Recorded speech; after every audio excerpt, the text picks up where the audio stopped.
Welcome to Village Talk Podcast with hosts Cotland Jones and Shauna Felton King. Village Talk highlights the views and voices of the community. And now your hosts, Cotland Jones and Shauna Felton King. Hello, and welcome to Village Talk. I am Shauna Felton King. This is Village Talk, where we highlight the views and voices of the community. I'm Shauna King, and I'm co-hosting here with my friend, my partner, Cotland Jones. How are you, Cotland? Hey, Shauna, how are you? I'm doing well, and I hope the Village Talk family is doing well also. Yeah, it's always good. We're here every second and fourth Sundays at 4 o'clock. So those of you who are tuning into the recording, we'd love for you to chat with us live. Mark your calendars. We're here every second and fourth Sundays at 4 o'clock, and we always promise an engaging and powerful, just 30 minutes of your time. We'd love for you to join with us. And today is no different. Cotland, today we've got a wonderful conversation, and we've got an amazing, yes. I know I say amazing often, but I really mean it this time. Yes, this is an exciting opportunity to connect with someone we've had the privilege of meeting on some level, but now everybody's going to have the privilege of meeting her today. Yeah. And so let's go ahead, and I'm going to go ahead and introduce our guest this afternoon on our Village Talk couch is Reverend Allison G. Daniels. And we are welcoming her, and just so that our audience will know a little bit about her. She is an international diversity trainer, motivational speaker, book writing coach, award-winning, 4-time best-selling author who has written, now hold on to your seats for this. Some folks have written a book or two, maybe, right? Who has written 31 plus books. She is the visionary author of the upcoming book, Empowered to Win, 2nd edition, and the host of 2 podcasts, The Author's Lab and Author's Chat with Allison. She is a wife, a mother of 2 beautiful queens, and a licensed minister. She's the founder of Allison Daniels Ministries, LLC and AGD Publishing Company, where she empowers women to write their stories, share their stories, and publish their stories, one book at a time. And she is masterful at turning writers into successful authors. So I'm just going to sit back and enjoy this conversation. Reverend Allison Daniels, thank you for joining us here on the Village Talk couch. You're so welcome. Thank you so much for having me. I am so happy about being here. And we're just going to get right into it, because I want to you have so many titles, right? You got your mother, you're an author, you're a businesswoman and stuff like that. Yes. How did this come to be? Did you just wake up one morning and realize you had a lot on your plate? Tell us a little bit. Tell us how you did this. Well, look, I'm just going to say God's grace, because just having as much as I do on my plate, I had to learn how to balance everything and still be able to, keep the children together. I've been married now 19 plus years, to be able to balance that and work a full-time job and work a full-time, being a full-time entrepreneur. So there's 2 separate things. And then I am the caregiver for my parents. God has blessed my family and I to still have my parents. So I wear a lot of hats, but I'm going to tell you, I really trust God to carry me through. I understand, because doing this in our own strength is not something we can do. So grateful to hear you say that. But, we have a lot of our listeners, and, many of our listeners are women, and to being able to sit, women are often pulled in a lot of different directions, right? How do you said the word balance. How do you find that? What does that even look like? I'm just going to say it wasn't easy, but what I had to do was just sit down and just write out everything that I had to do, and then try to put it in perspective, like, what's the priority? What needs to be first? And then kind of go that way. And each time I would just pray to God, I need to take some things off my plate.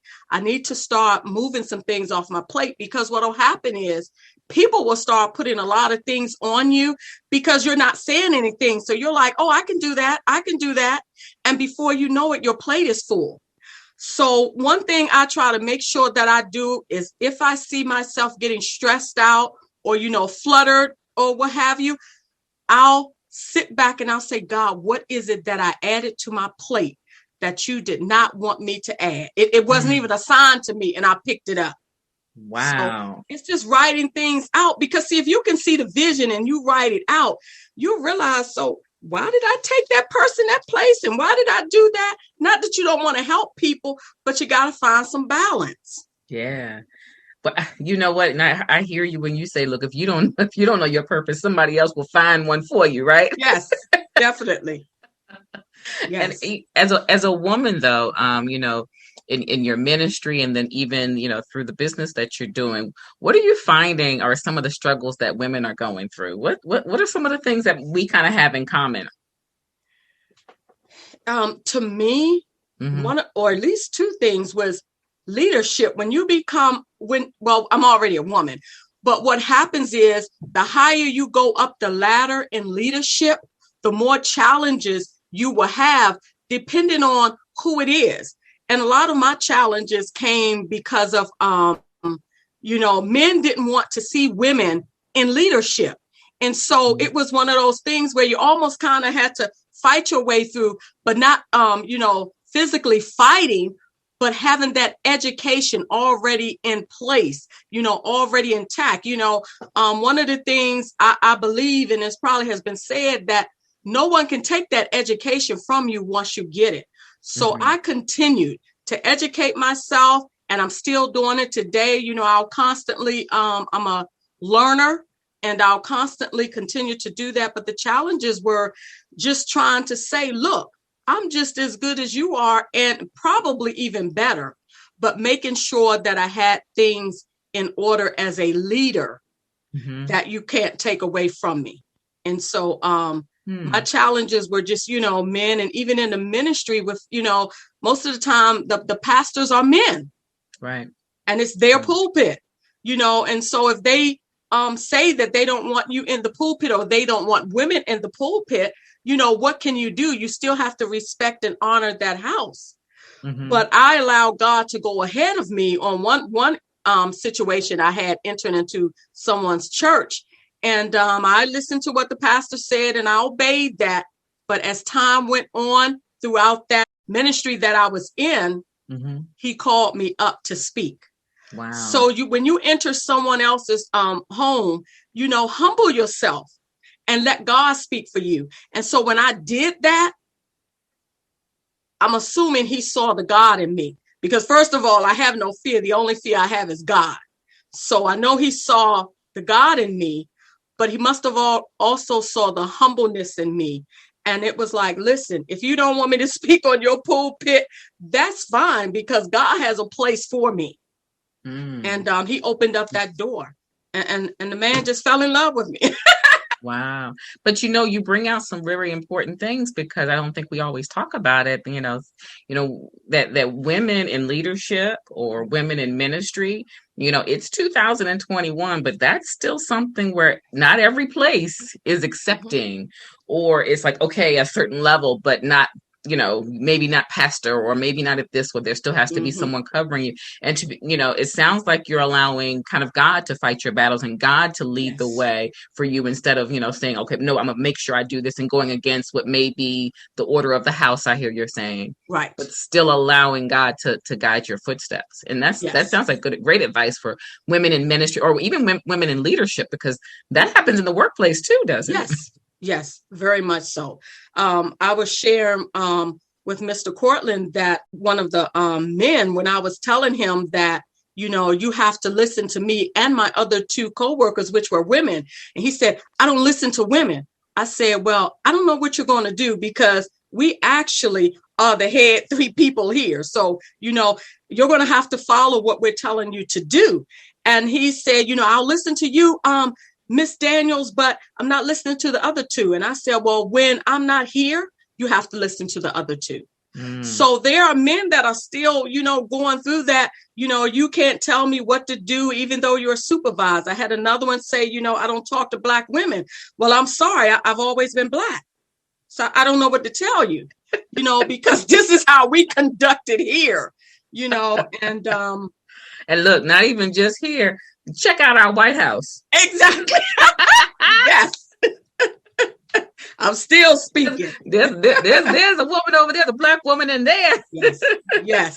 A woman of color there. And you're right, but sometimes we don't want to admit it, that these are still, some people think it's, it's antiquated and stuff like that, but no, it's not. These issues still, and these fights still exist for women today. So I love to hear how you're encouraging women. So what would you say is your purpose? It sounds like you really have found what if you had to define why you're here, what is that about? To me, and what I believe God is calling me to do is encourage women. And I say that because I have two beautiful queens, and I believe that my ministry is that it starts at home first, and then to encourage and empower them to be able to be their true self, speak their own truth, and mine is to empower women to take back their life, take back their voice, write their own story, write your story, share your story, publish your story so that it'll help someone else along the way. Because whatever you've gone through and you're still here, that means you survived it. That means that you're an overcomer. And that means that you have something to tell that can help heal somebody else. And that is something that I think sometimes we have to feel comfortable to think that our being vulnerable and sharing what may have gone through, even if it had been ugly or even if it had been hurtful, to say that could help somebody else. Do you find that sometimes we kind of hold those things in? Yes. We really do.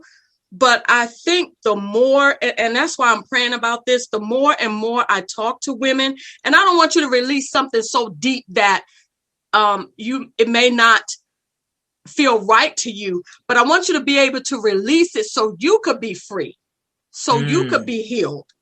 So release it so that you could be able to live the rest of your life the way God had planned for you to live it. And I do find that women do get stuck, or, just as soon as, they write the story down and they send it to me to publish, then they'll send me an email, take this part out. No, don't add this part. Don't say this part. And, they're just breaking up their book. And I'm like, are you really ready to share it? Because when you get ready to share your story, and the more that you hold back, me as the publisher or the editor or someone that's listening to you tell your story, they're going to pick the very thing that you didn't want to share. So you have to be at peace with yourself when you get ready to release your story, because somebody else is going to be able to read between the lines, and they're going to be like, well, what happened like before all of that? And then you're going to shut down at your book signing.